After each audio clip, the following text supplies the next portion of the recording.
In this video, I am going to show you how you can download and install Roblox on your Samsung Galaxy S26 or Samsung Galaxy S26 Ultra.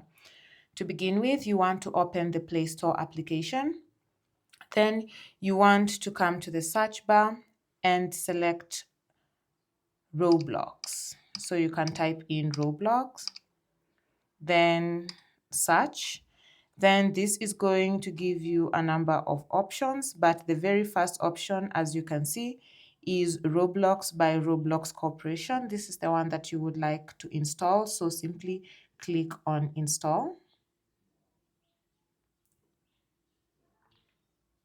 Then wait for it to install. Once the download is done and the installation process, you can now tap on play.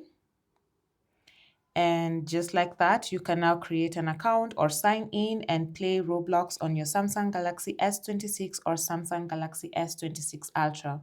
Thank you for watching.